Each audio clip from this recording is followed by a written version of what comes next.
ओम पूर्णमदः पूर्णमिदं पूर्णात् पूर्णमुदच्यते पूर्णस्य पूर्णमादाय पूर्णमेवावशिष्यते.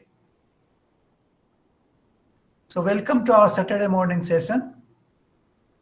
Today we will continue on our journey of chapter 3 of the Bhagavad Gita. We will cover the verses 27 to 35. This is a very fascinating chapter after the chapter 2. So let's continue this journey. Now, before I go on verse number 27, let me recapture that in the beginning of this chapter, Krishna told Arjun that, he has explained the Gyan Marg, the Sankhya Yoga, in the previous chapter, and now he is explaining the Karma Yoga. So that was one of his, important points, that you can reach moksha either through Gyan Marg or through Karma Marg. And then he explained that Karma Yoga is something which you can perform in your daily life while doing everything normal. And he said that it is impossible for a human being to be without any action even for a second. So he said that akarmanyata is not niskarmta. That if somebody is akarmanya, that is sitting together all the time or lying down all the time, that also is karma. That is not niskarmta. अकर्मण्यता से निष्कर्मता को प्राप्त नहीं हो सकता आदमी. अकर्मण्यता is also part of karma.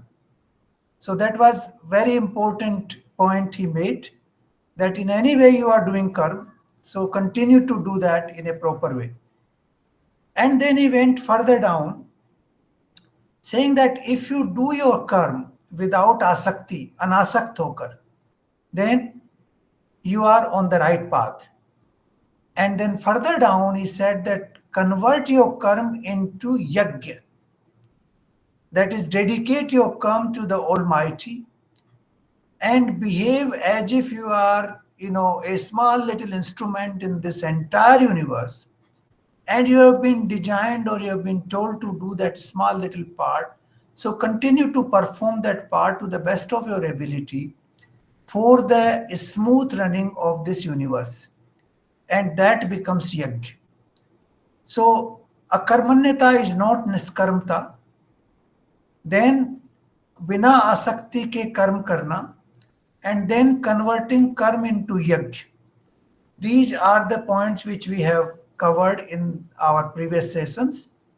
And today he is going further down on the new point which we will understand properly in verse number 27 onwards. So verse 27 says, वास्तव में संपूर्ण कर्म सब प्रकार से प्रकृति के गुणों द्वारा किए जाते हैं, तो भी जिसका अंतःकरण अंधकार से मोहित रहता है, वो अज्ञानी जन ऐसा समझता है कि मैं करता हूं. Now this is another very profound statement. संपूर्ण कर्म प्रकृति के कर्मों द्वारा किए जाते हैं, प्रकृति के गुणों द्वारा किए जाते हैं, प्रकृति के जो एक ऑटोमेटिक प्रोसेस है उसके द्वारा किए जाते हैं. Now this is very difficult to believe, because each one of us believe that I am doing this, I am doing this, I am doing this. We all believe that without me, my family will not be able to survive. Without me, this will not happen. Without me, my office will collapse. So we all believe that we are doing. प्रकृति के गुणों द्वारा कैसे किए जाते हैं, इसको we have to understand it very carefully. There are many aspects of this. And yajna is one part of it. By doing yajna, you are contributing to the smooth running of the universe. You are contributing to the various activities of the universe which are essential to run it further down. Like you contribute a progeny to the world. it means the human population will continue. You have given contribution for continuation of human population. A couple bird has given birth to another bird, so they are giving contribution, or they are contributing for continuance of their species of life.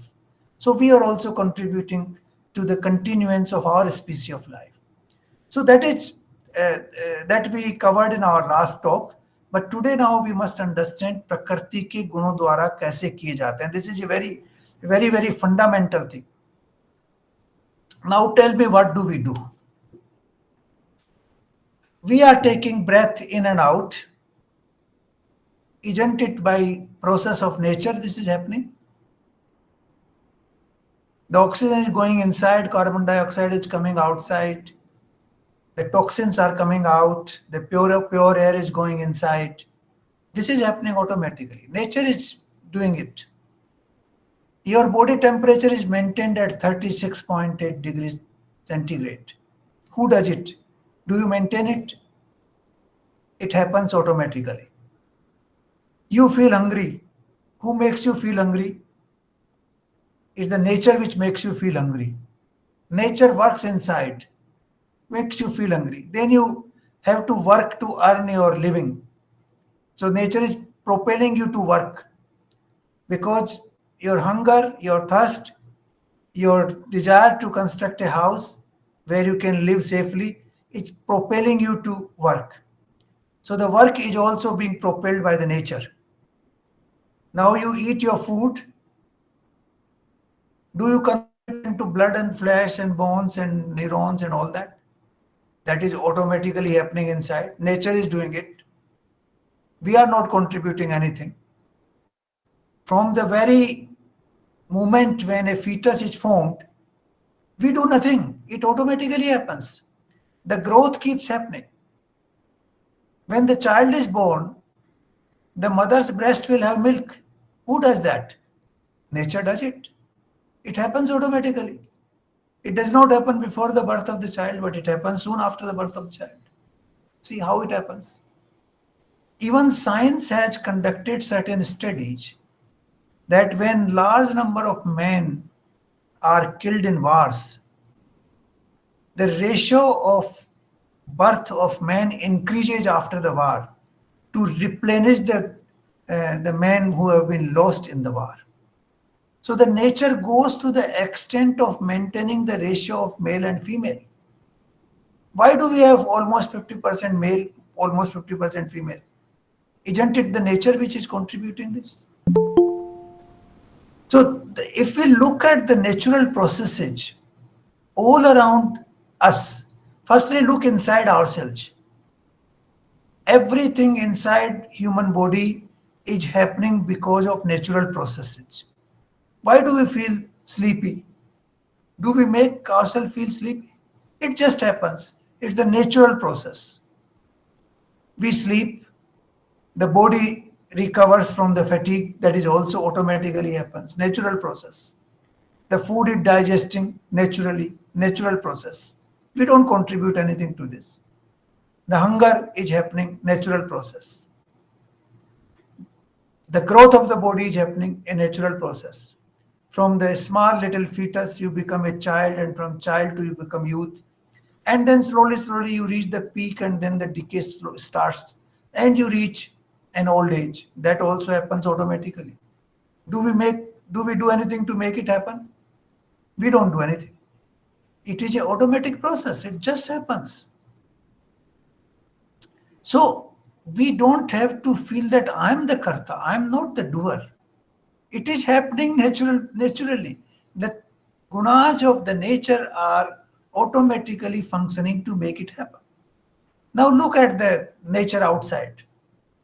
The sun rises in the morning. If it is supposed to rise at 5 o'clock and decides to rise at 10 o'clock, what will happen? There would be chaos all around the world. So it automatically functions. The sun rises on time, it sets on time. The moon has its phases. Those phases waxing and waning happens automatically on time. The rain comes, the water cycle moves on its own. We don't do anything to move the water cycle. Do we do anything to make the rains happen? No. It is the sun rays which take the water up in the sky, the winds blow them elsewhere, and then the condensation process brings it back to the earth. The rivers are recharged, the glaciers are recharged, lakes are recharged, the fresh water flows back to the ocean. So all this process is automatically happening. Where are we? We are not the doer. इसीलिए the Krishna is saying, there is a very important word here, that जिसका अंतःकरण अंधकार से मोहित हो रहा है, वो समझता है कि मैं करता हूं. अंधकार से मोहित हो रखा है, मतलब आपके ऊपर अंधकार जब चाहता है और उससे मोह संसार की चीजों में जब बढ़ जाता है, then you feel that I am the doer. Otherwise, everything in this universe is happening automatically. There is a system which is functioning at the cosmic level, at the community level, at the individual level, in all the spheres of our existence. The processes are happening automatically, propelled by the nature which runs everything very smoothly. So this is very, very important. We should not be under any illusion that we are doing this or we are doing that. This is all happening because of the natural process. How did we come into being to begin with? We are questioning and we are presuming that I am the doer, but did we bring ourselves into this world? Did you play any role to bring yourself in this world? You were thrown here. All of us were thrown into this world. We did nothing. Perhaps nobody wanted to come, but we were all thrown here. The nature has thrown us here, and we are playing. And now, since we have thrown, we are even presuming that we are the doer. So this is a very, very fundamental truth of life. That this is the further explanation. First he said, karma ko yajna bana lo. Now he is saying that you are not even doing anything. Everything is happening because of nature. Why are you presuming that you are the doer? Now this is the biggest thing. He is telling you that give away all the notions that you are the doer. And only those people जो अंधकार से मोहित हैं, they presume that they are the doer. So I think this is a very profound statement after going through the 3 steps, that akarmanyata is not niskarmata. That is first statement. Secondly, don't get attached to the karma. Let it be, without any attachment. Third, make the karma into yajna. Transform the karma into yajna, so that it becomes a part of the cosmic cycle. And then he's saying that you are not even doing anything. Why are you trying to get the credit? You have been thrown here. Everything is being done by the nature. You are just playing your role because you are supposed to play, because you have been put with a software inside and you are propelled to do that. That's it. So we are doing nothing. So I think this is a very fundamental, transformative slok, which we should understand, that we are not running this world. We are not running our family. We are not running this institution or that institution. We are not running this country. We are only performing that small little role which has been given to us. Otherwise, everything is being done by nature. And even the role which we are performing has been built into our software by the nature at the time of birth, and therefore we are doing it. So I think if we can understand that and then do our work with all the perfection we have at our command, I think that would be the best thing in life. That would be the karma yoga. Real karma yoga will be that. So now let's go to verse number 28. परंतु हे महाभाव, गुण विभाग और कर्म विभाग के तत्व को जानने वाला ज्ञान योगी संपूर्ण गुण ही गुणों में बरत रहे हैं, ऐसा समझकर उनमें आसक्त नहीं होता. गुण ही गुणों में बरत रहे हैं. Now this is very another very interesting phrase he has used, कि एक गुण दूसरे गुण को प्रोपेल करता है, दूसरा गुण तीसरे गुण को, तीसरा गुण चौथे गुण को. Now how that happens? This is sansar chakra, this is srishti chakra. This happens that way. Like you grow, you become young. So you have that quality of young. एक गुण आपका बढ़ गया, young बन गया. Now that gives rise to your sexual desire. Because you have become young, so there another gun comes into manifestation, that is the sexual desire. And then you feel attracted to some female or male, whatever the case is. And then you get married and you give birth to progeny. Now you think you are given birth to the progeny, but this is all happening because गुण ही गुणों में बढ़त रहे हैं.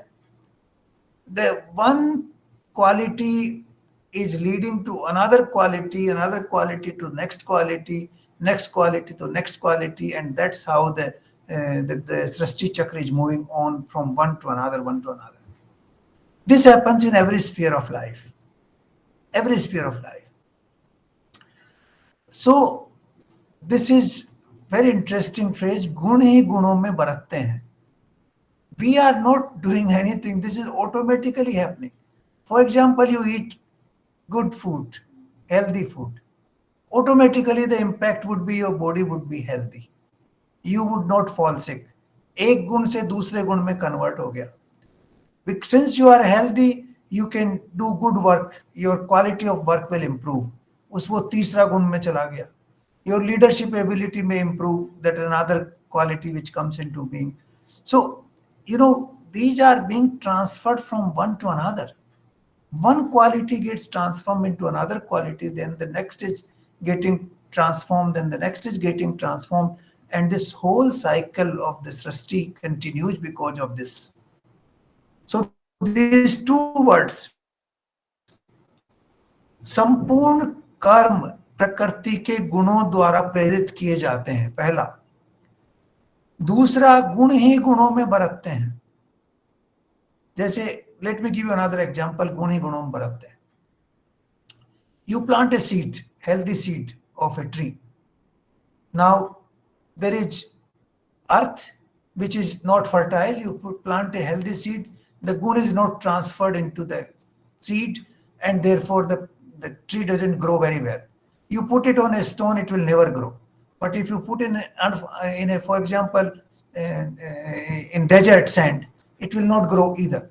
But if you put it in a fertile sand, and if you look after it, put water and fertilizer, everything, then that quality will be transferred into the tree. It will become first a small plant, and then it will become a tree, and then the tree will give a fruit, that would be another transformation, and then the fruit you will eat, that would be another transformation, because it will nourish your body. So, and then your nourishment will help your health. So this is a big cycle, by transformation of one quality into another. This is happening everywhere, and this can also work in the reverse direction. It can work in the reverse direction. It is happening because we are, for example, cutting a lot of trees these days, or we are causing desertification of soil. Now, because of that, it's working in the negative way. Because of the desertification of soil and cutting of trees, the rain does not come in good quantity. Because the forest attract rain, now rain is not coming, and then more desert is happening, and then the more soil is getting desertified, and then you are not able to get enough food stuff to eat, and then the people are dying because of shortage of food stuff, and then there are all kinds of illnesses are happening. So it can work in the other direction as well. वो गुण ही गुणों में convert हो रहे हैं. The negative, you can, after all, gun is not always positive. It could be negative or positive. The quality is depends on the function it does. For example, if you take poison, it can cure your body sometimes. Some ailments are cured with poison, then it works in a positive way. And you take poison to kill yourself, then that also works in a negative way. So the fact is that the qualities of nature they are getting transformed from one to another, to another, to another, to another in this Srishti Chakra. And your role is nowhere. You are just a small little dot somewhere where you are also playing your small role of transforming some qualities somewhere. That's it. And that is also propelled by the natural cycle, not by you. So this is very interesting, 2 verses 27 and 28. Now next, 29. प्रकृति के गुणों से अत्यंत मोहित हुए मनुष्य गुणों में और कर्मों में आसक्त रहते हैं। उन पूर्णतया न समझने वाले मंद बुद्धि अज्ञानियों को पूर्णतया जानने वाला ज्ञानी विचलित न करे। Now this is told in the context of the general message. प्रकृति के गुणों से अत्यंत मोहित हुए मनुष्य. Now a large majority of people, they remain what you call attached to their functions, directly, indirectly, to their families, to their office, to their friends, and all kinds of things. They remain attached. And then because of attachment, your moh means your, moh is deep attachment. In second chapter, it has been explained that जब मोह हो जाता है, then you become even more attached. That is the sign of deeper attachment.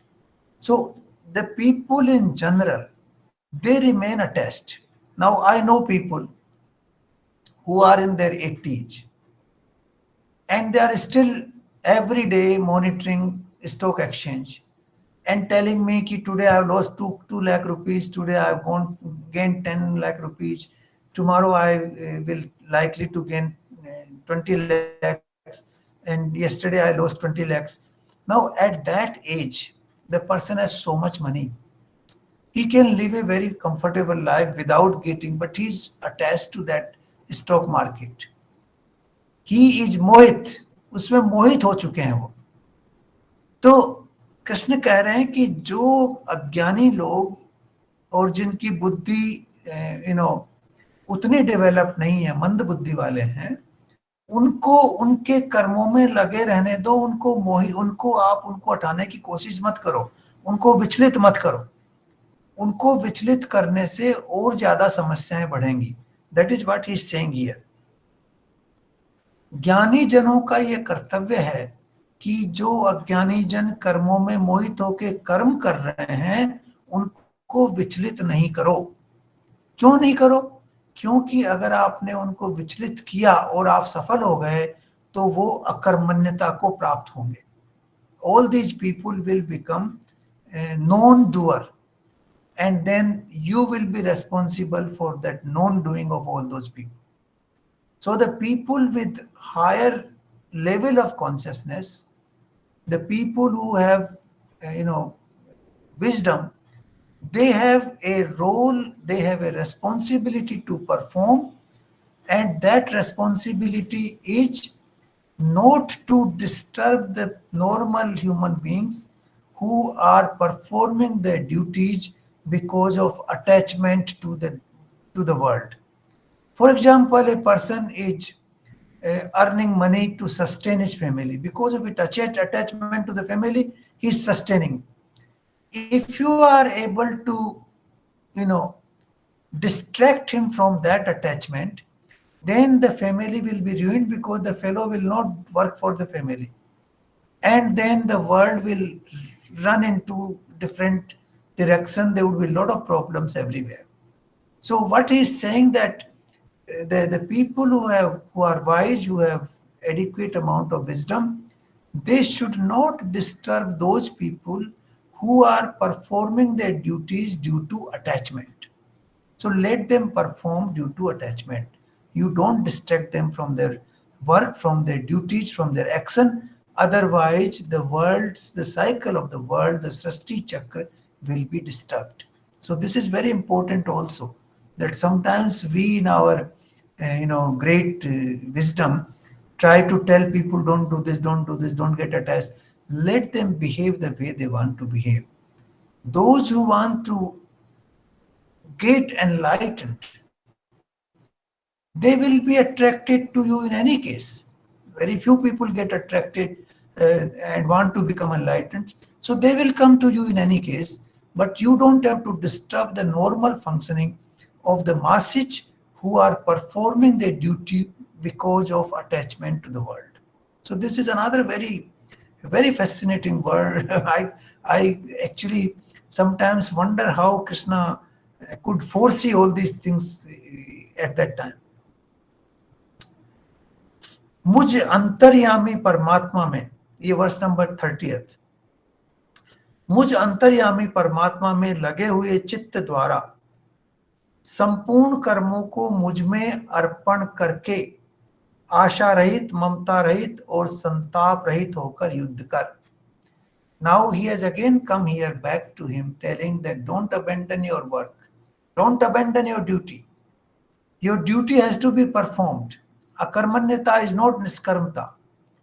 And therefore, he is using all those things, anasakt, yajna, and prakriti. All these three things he is using here, that कर्मों को मुझ में अर्पण कर दो, आशा रहित हो जाओ, ममता रहित हो जाओ, बिना किसी अटैचमेंट के, बिना किसी एक्सपेक्टेशन के, please perform your duty and you fight your war in this situation. So this is what he is explaining to Arjuna specifically. Then verse number 31. जो कोई मनुष्य दोष दृष्टि से रहित और श्रद्धा युक्त होकर मेरे इस मत का सदा अनुसरण करते हैं, वे संपूर्ण कर्मों के फलों से छूट जाते हैं. दोष दृष्टि. You know, this word दृष्टि is very important. We have दृष्टिकोण, कि आपका एंगल क्या है दृष्टि का. Everybody has a दृष्टिकोण. It means you are partial in a particular direction. वो leftist, rightist, centrist, they are all because of the दृष्टिकोण. आपका कोण कहाँ जा रहा है? In which direction your angle is of your sight. So here he is saying that those दृष्टि रहित और श्रद्धा युक्त होके. Now Shraddha is another very important word. So पहले तो दृष्टि को दोष से रहित करो. दृष्टि means you should become absolutely objective and impartial. You should not have a दृष्टिकोण. कोण is always partiality. दृष्टिकोण is partiality. ये इनका दृष्टिकोण है, मेरा दृष्टिकोण है, ये आपका दृष्टिकोण है. So this is basically, it is your opinion according to your thinking, this is my opinion according to my thinking. And those are generally biased according to your own thinking process. So here he is not using the word दृष्टिकोण. He says दोष दृष्टि से रहित. दृष्टि को बिल्कुल pure कर दो. Later on he will use a word mirror, but we'll come that to in our next talk. So दोष, दृष्टि का दोष हटा दो. दृष्टि को partiality से कम कर दो, खत्म कर दो. And then this is what you need to do. And श्रद्धा युक्त. Now Shraddha is a very profound word. It's not easy to translate in any language, this word. Shraddha means with totality you surrender to somebody else. With totality. It is not viswas. It is not, it's even beyond trust. The closest in English I can say is trust, but actually Shraddha is even beyond trust. It's a total, complete trust on somebody. That you can call Shraddha that way.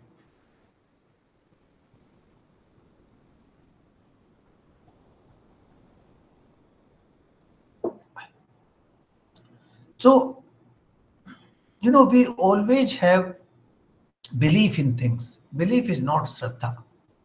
Faith is not Shraddha. You know, even trust is not Shraddha in my view. It's beyond trust.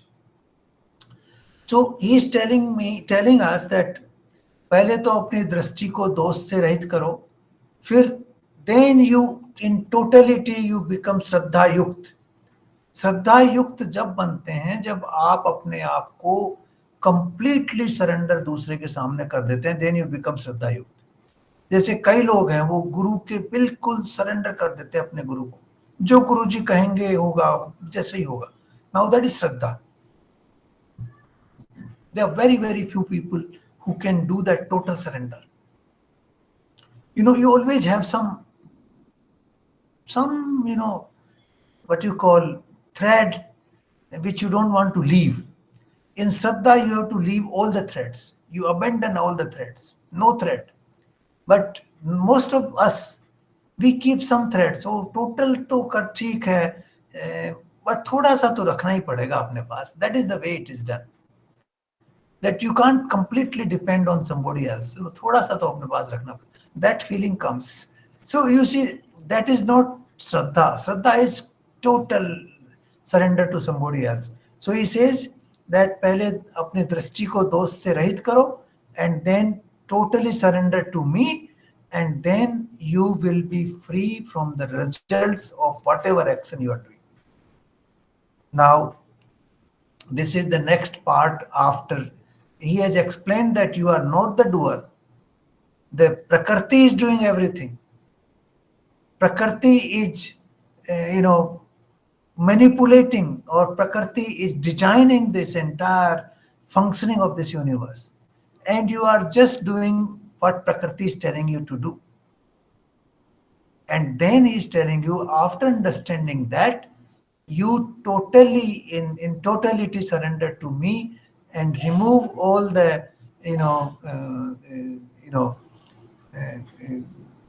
those, that is, all the discrepancies from your sight. Sight is not exactly the eyesight here. Drashti means your overall thinking process. That is what drashti. It also includes your eyesight, but it is the overall comprehension of the concept of life. That is drashti. So then you follow me after doing these two things. Drashti से दोष हटा लो and श्रद्धा से युक्त हो जाओ, then you are free from all the results of the karma. So this is the recipe to moksha. Then verse number 32, परंतु जो मनुष्य मुझ में दोषारोपण करते हुए मेरे इस मत के अनुसार नहीं चलते हैं, उन मूढ़ व्यक्तियों को संपूर्ण ज्ञानों में मोहित और नष्ट हुए ही समझ. So those people who are not behaving like the one explained in the previous verses, and particularly verse number 31, then those people are mood. He has used word mood in many places. Mood is not foolish. There's a difference between murk and mood. Mood is the person who is not able to understand things. Murk is the one who understands and then also he behaves that way. So the murk is even worse than mood. Mood is the one who is not able to understand things because he doesn't have that higher level of intellect. So he is saying that ऐसे mood लोग जो हैं, जो मुझको दोषारोपण करते हैं कि मेरे को भगवान ने कहाँ डाल दिया, किस में फंसा दिया, मेरे को दुख दे दिया, मेरे को परेशानी में डाल दिया, मेरे को ये समस्या दे दी, मेरा पुत्र अच्छा नहीं दिया, मेरे को संतान नहीं दी, मेरे को धन नहीं दिया, मेरे को घर अच्छा नहीं दिया, जो मुझ पर दोषारोपण करते रहते हैं. परमात्मा को हम रोज ही करते हैं दोषारोपण. कहाँ भगवान ने मेरे को यहाँ लाके डाल दिया, कहते हैं ना, अरे देखो उसके पास तो कितना बड़ा घर है, मेरे पास झोंपड़ी भी नहीं है, देखो भगवान की कृपा उसके ऊपर, मेरे ऊपर नहीं है. तो हम भगवान को दोषारोपण करते रहते हैं. We keep blaming the almighty all the time for all this thing. So he says those people who keep blaming me like this, they are basically the people who don't have enough understanding, because they are attached to the world outside, and therefore their understanding is not enough, and you don't get into that process, and these people are actually destroying themselves. they are not on the right path. They are on the path of self-destruction. So I think we should stop blaming the Almighty or anybody else for whatever we think the trouble we have. First of all, we have no trouble because we are the most fortunate person who have come in this wonderful world, and then having wonderful experience of life. So we should stop blaming anybody. And those who are blaming, they have been described as mood, and they are not jnani, they are a jnani, and they are destroying themselves. So I think we should not go on that path. दोषारोपण जो परमात्मा में करते रहते हैं कि मेरे को ये नहीं दिया, ये कर, ये उसको ये दे दिया, मेरे को ये नहीं दिया, ये सब हमको बंद कर देना चाहिए. We should not do that. This is a very practical advice, day-to-day life, advice in day-to-day life. And then next one, 33, सभी प्राणी प्रकृति को प्राप्त होते हैं, अर्थात अपने स्वभाव के परवश हुए कर्म करते हैं. ज्ञानवान भी अपनी प्रकृति के अनुसार चेष्टा करता है, फिर इसमें किसी का हट क्या करेगा. This is what he explained in the verse number 27 and 28, that you are conducting yourself according to the nature. The nature is propelling you to do certain things. The nature is the propelling force. The nature is the one which is making you do certain things.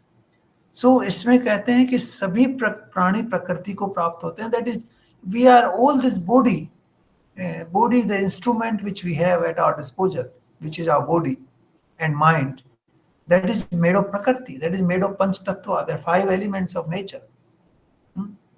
All these 5 elements, basically the earth and the water and the fire and the air and the sky, these 5 elements, akash, they make this body and mind.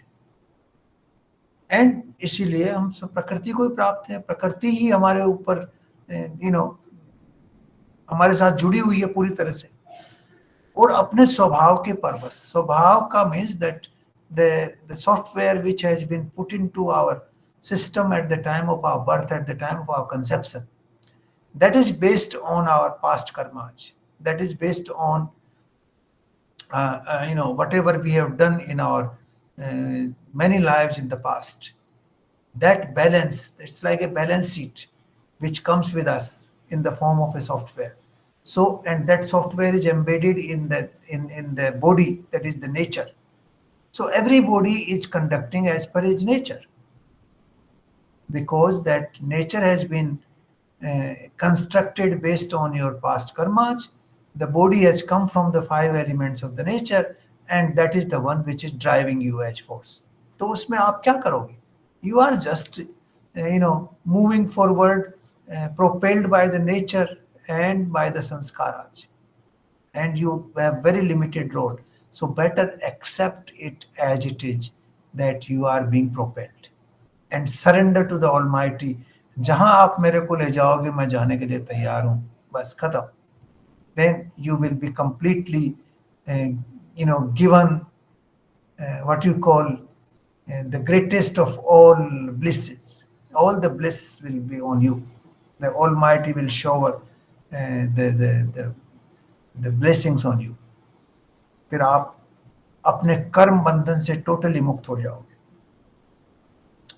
So I think we have to accept that we are all conducting ourselves as per our swabhav. And swabhav has 2 elements. The element of sanskaras which we inherit from our past lives, and the element of nature which makes our body-mind complex. The body-mind complex is embedded with that software, and that software keeps running us here and there. So we are not the doer. Again, he's saying the same thing, that you are not the doer. You are conducting yourself by the forces of nature and the swabhav, that is your whatever you brought with you at the time of birth. And therefore, follow that. You are not in any case a doer. He is want to tell this to Arjuna very clearly. Then the verse number 34, इंद्रिय इंद्रिय के अर्थ में अर्थात प्रत्येक इंद्रिय के विषय में राग और द्वेष छिपे हुए स्थित हैं। मनुष्य को उन दोनों के वश में नहीं होना चाहिए, क्योंकि वो दोनों ही इसके कल्याण मार्ग में विघ्न करने वाले महान शत्रु हैं। इंद्रिय के पीछे राग और द्वेष छिपे हुए हैं। हर इंद्रिय के पीछे राग और द्वेष छिपा हुआ है। जैसे आपको खाना बहुत अच्छा लगा कोई, तो वो आपकी जो टेस्ट की जो इंद्रिय है, जो मुख और जिह्वा है, उससे जो आपको स्वाद आ रहा है वो बहुत अच्छा आ रहा है, तो उसमें आप राग आपका पैदा हो गया उस खाने में, तो आप खाएंगे वो, तो ज्यादा खा लेंगे तो उसमें द्वेष आ जाएगा, आप बीमार हो जाएंगे, आपकी बॉडी में विकृतियां आ जाएंगी। तो वो इंद्रिय के पीछे राग और द्वेष हर इंद्रिय के पीछे है। अगर आपको म्यूजिक, कोई पर्टिकुलर म्यूजिक बहुत अच्छा लग रहा है, आपके कान उस पर बहुत ज्यादा मोहित हो गए, यू हैव इम्पैक्टेड बाय राग, राग बहुत ज्यादा कानों का उस पर्टिकुलर म्यूजिक में हो गया, आप उसी को सुनते रहते हैं, तो उससे द्वेष पैदा होगा कि जब भी आप उसको नहीं सुनेंगे आपको बड़ी अशांति सी पैदा हो जाएगी आपको अपने आप में। तो ये जो चीजें हो रही हैं, राग और द्वेष दोनों साथ साथ हर विषय के साथ जुड़े हुए हैं। इसीलिए जो इंद्रिय के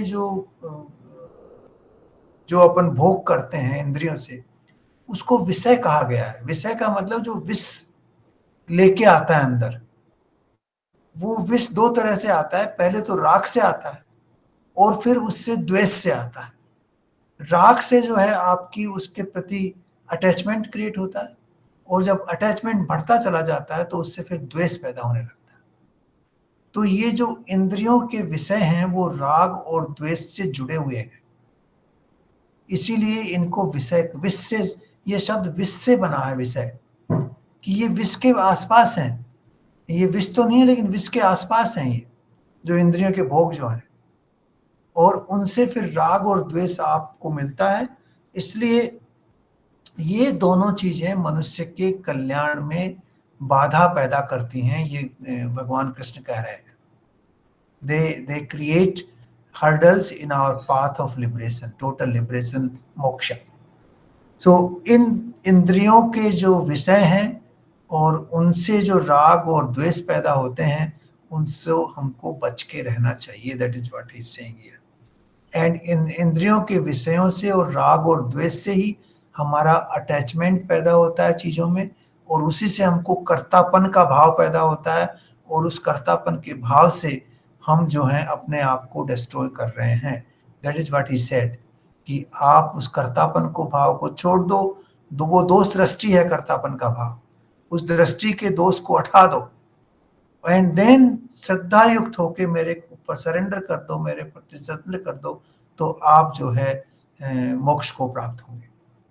सो this is verse number 34. Now will go to verse number 35, the last verse for today. अच्छी प्रकार आचरण में लाए हुए दूसरे के धर्म से गुण रहित भी अपना धर्म अति उत्तम है। अपने धर्म में तो मरना भी कल्याणकारक है, और दूसरे के धर्म में भय देने वाला होता है। Now this verse has been actually misunderstood by many. इसमें दूसरे का धर्म और अपना धर्म, स्वधर्म जो है, that is linked with स्वभाव, what you have inherited as your sanskar, and what the nature has given you in the form of your body, that is making a particular swadharma for you. That is your swadharma. Swadharma does not mean the Hinduism or Islam or Christianity or Judaism. That is not dharma in real sense. That is not even dharma.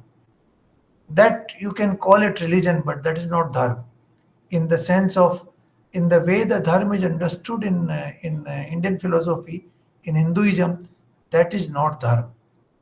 Dharma is the one which you consider for yourself a right path to follow. That path which keeps you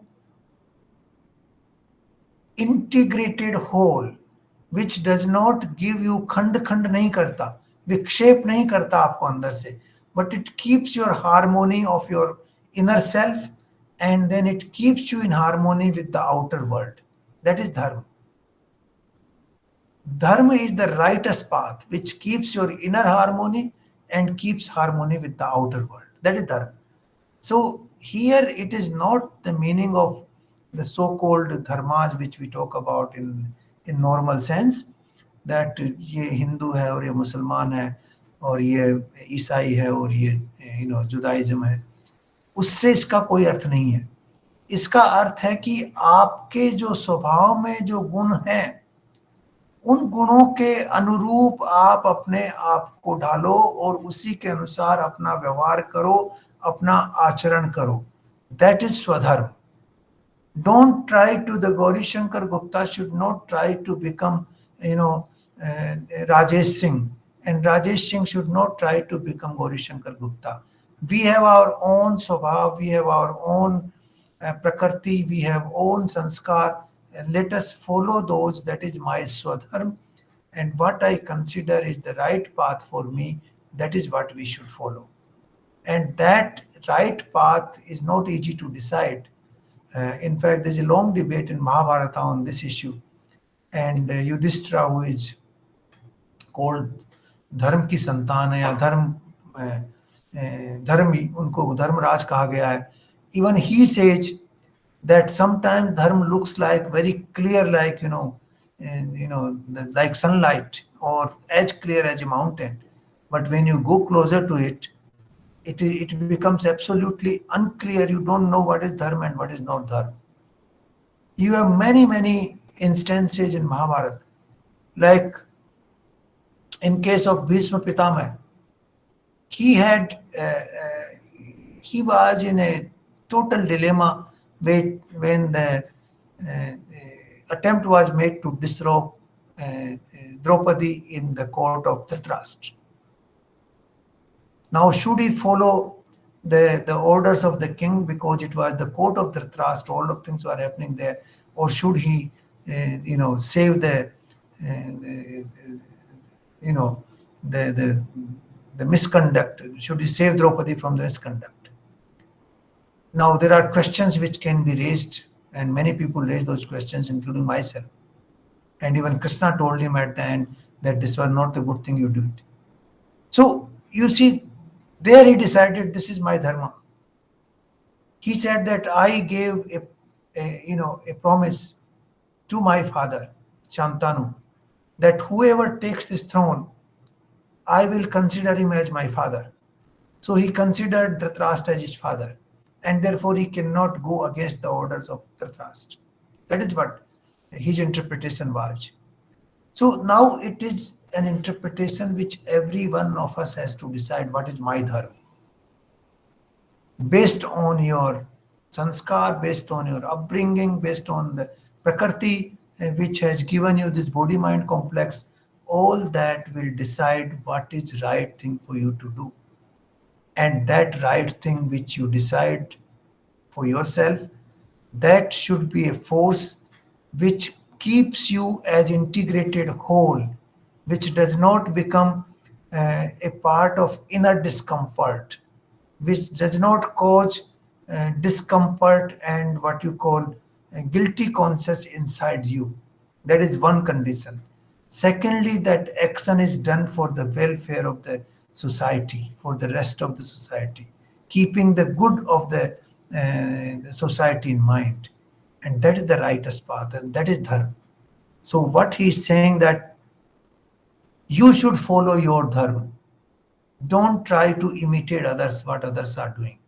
Somebody is good in cricket does not mean that you can become good in cricket.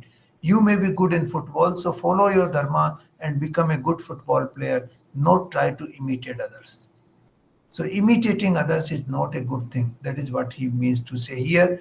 Follow your swadharma, follow the the sanskar you inherited, the software you have inherited, follow the prakrti guna which you have inherited because of your body mind complex and the experience which you have gained since your birth till today, all that decide what your dharma is, and follow that. Don't imitate others. You are a unique entity in yourself, and therefore keep that uniqueness and decide based on that what is right thing for you to do. So this is what he means here. He does not mean Hinduism or Judaism or Christianity. In any case, that time these things did not exist. The meaning of dharma was, in totality applicable to every human being. It was a shaswat, it was a universal explanation of dharma, that you should do what is right thing for you to do, which keeps you in unity and which keeps the rest of the universe in unity with you, and which is good for the rest of the people. That is what is called righteous behavior, or just behavior, or correct behavior, or dharma. So I will conclude here today. If you have any questions, I will try to answer. If not, then we will move to our next phase of our session, that is meditation. Thank you.